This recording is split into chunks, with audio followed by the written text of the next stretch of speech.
여러분은 지금 누구의 목소리를 듣고 계신가요? 어둠 속의 파동, 그리고 개화 요한복음 10장과 들꽃의 씨앗으로 읽는 성소의 여정을 시작합니다. 인간은 본디 듣는 존재이며 우리가 듣는 대로 살아가죠. 무엇을 듣느냐가 바로 우리가 누구인지를 결정한다고 볼 수 있습니다. 우리는 겉과 속의 분열, 소음의 시대를 살아가고 있습니다. 낮에는 외부의 자아, 즉 더 아우터 셀프로 완벽해 보이며 세상의 소음, 곧 경쟁, 인정, 생존의 주파수를 맞추곤 합니다. 하지만 밤이 되면 우리는 내부의 자아, 더 이너 셀프와 마주하며 무너집니다. 나는 왜 부족하지? 나는 왜 나 자신이 마음에 들지 않을까? 하는 존재의 깊은 균열을 마주하게 되죠. 시편 139편 1절의 말씀처럼 주님께서는 저를 살피시고 아십니다.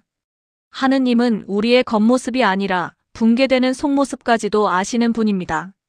침묵 속에서 들려오는 목자의 음성, 5단계 구원 서사에 대해 말씀드리겠습니다. 첫 번째는 듣다, 그리스어로는 아쿠오입니다. 이는 존재의 중심이 이동하는 것을 의미합니다.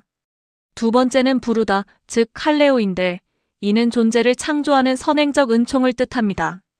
세 번째는 이름, 오노마입니다.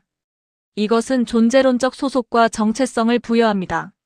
네 번째는 따르다, 아콜루테인으로 삶 전체를 건 동행을 말합니다.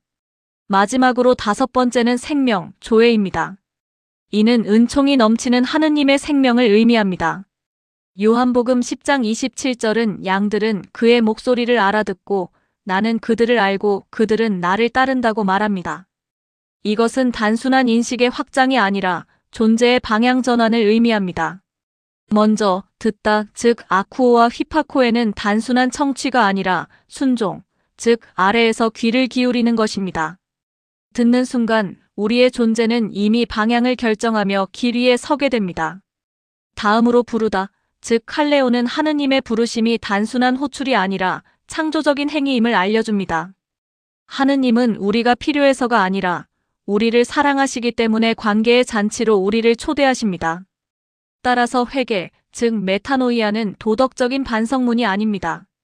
이것은 내 귀의 주파수를 세상에서 목자에게로 완전히 틀어버리는 결정적 결단인 것입니다.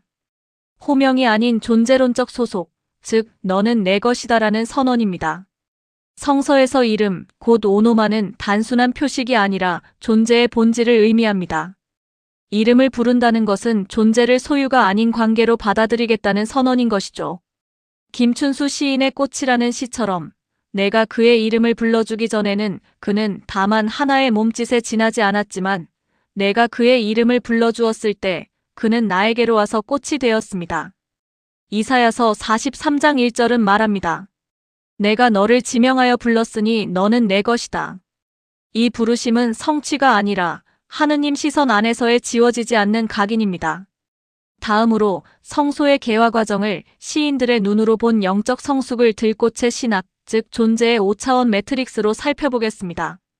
먼저 김춘수 시인의 꽃은 부르심의 영적 단계를 통해 관계 안에서의 존재 발생을 다루며 존재와 호명이 핵심 키워드입니다. 도종환 시인의 흔들리며 피는 꽃은 따르다의 단계에서 고통과 흔들림을 통한 존재 형성을 이야기하며 흔들림과 필연적 고통을 강조합니다. 서정주 시인의 국화옆에서 역시 따르다의 단계에서 시간의 축적과 어둠 속의 정화를 보여주며 시간과 숙성을 키워드로 합니다.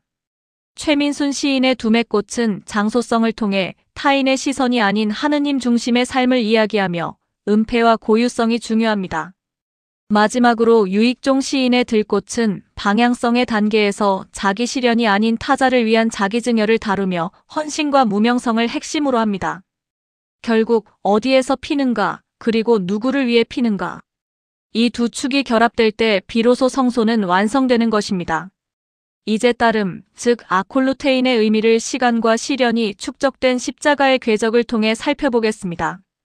서정주 시인의 시처럼 봄부터 소쩍새는 그렇게 울었나 보다라는 구절은 성소가 즉각적인 결과가 아니라 미랄이 땅에 떨어져 죽는 오랜 시간의 축적임을 말해줍니다.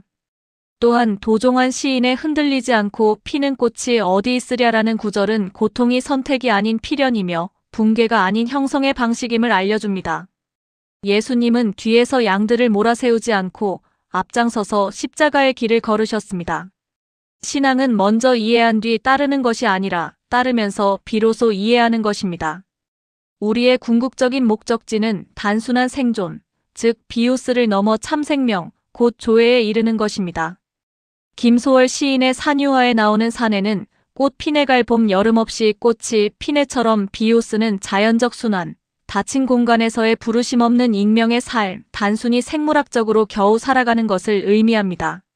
하지만 요한복음 10장 10절에 나는 양들이 생명을 얻고 또 얻어 넘치게 하려고 왔다는 말씀처럼 조회, 곧 참생명은 문을 통과하여 밖으로 나가는 탈출, 즉 엑소더스를 의미합니다. 이는 은총이 과잉되는 충만한 삶을 말합니다.